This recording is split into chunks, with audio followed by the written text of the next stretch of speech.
Hello and welcome to another tutorial for Google Docs. Today we're going to go over how to share a document and how to share a collection. So let's go to our West Carrollton staff login, select Google Docs,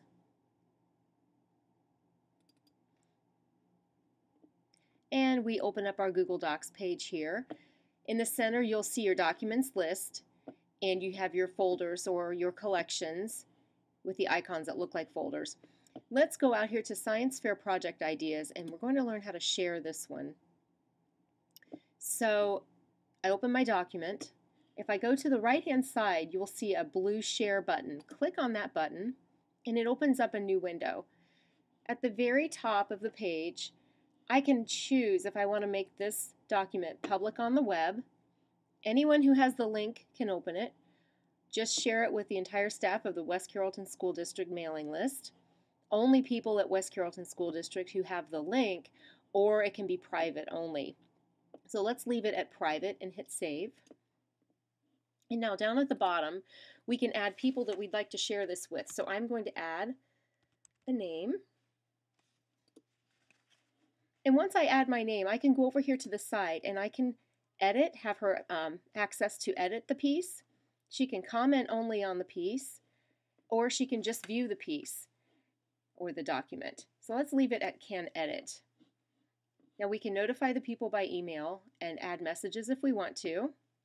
And we can also send a copy to ourselves or paste the item itself into the email. Let's just send a copy to ourselves and hit share. And we're done. And that's how you share a document. Now if you'd like to share a whole collection, we'll go back to our main page. Go over here to the side panel where it says My Collections and click on that.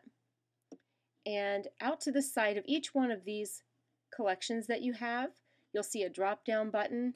Click on that button and go over to where it says Share. And it will expand out and click on Share again. And again you'll see the same window that you saw pop up when we shared a document. We can change whoever we'd like to have see this link to this document. Let's leave it private again. And we'll go down here and we'll add another name. So we're going to share this with Joan again. And again, she can edit it or she can view. Let's say she can just view it this time. And we'll notify her by email. And if you wanted to add a message, you could type it in right here. Let's add a little message for her.